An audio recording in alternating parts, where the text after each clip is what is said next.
So yun guys, may papakita ko sa inyo, siyempre sa mga lahat ng platforms, especially sa video na to guys na dapat makakipakita sa buong sambayanan guys na maging awareness tayo sa mga scammers.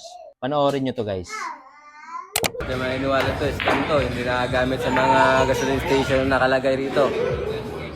Yan o. 1, 2, 30 pa. Ano 1,230. 1, 2? VIP Oh, sale. 1,230. Hindi nagagamit sa mga gasolina na nakalagay dito. Petron, Shell, hindi in-accept. Magkano binayad mo dito? Ano to? Si Sir, 1,230 guys. sa ano to eh, sa Ariray. Si Sir Ryan. Nagbayad siya 1,230 para dito sa card na to.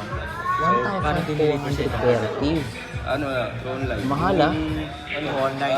Tapos, may pinilapan ka na form na address mo. Oo, sa online din. Online din. So, kaya nakuha yung address mo para diniliver to.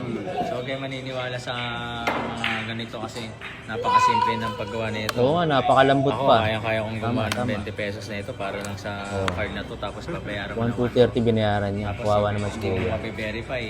Nakalagay pa dito, Shell, Caltex. Shell, Petron, Caltex. Lahat actually ng brand na to. Lahat ng brand na matataas na brand na pang fuel. Ginamit nila. Nilagay nila para lang masabi na legit. Pero dahil sa crisis, tama. papatusin mo to Magkano discount? Bali, ang binayaran ko lahat yan, 1 to eh. Pero yung sinasabi nilang discount, magkano?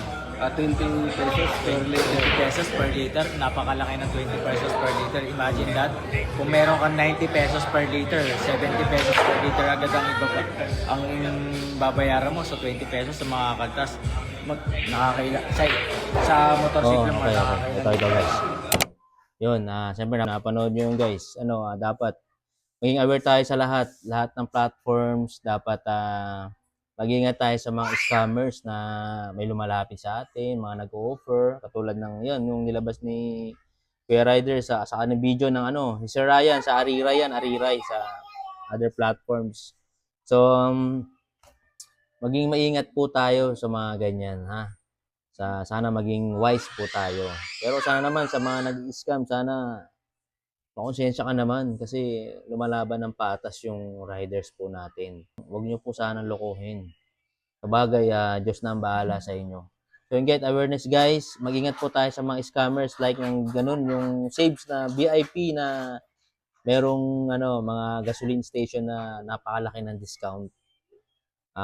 Ingat po tayo yun. Nakita nyo naman yung card na yun na pinakita ni Sir Ryan. Kaya, ingat tayo guys. Tara, biyahin na tayo.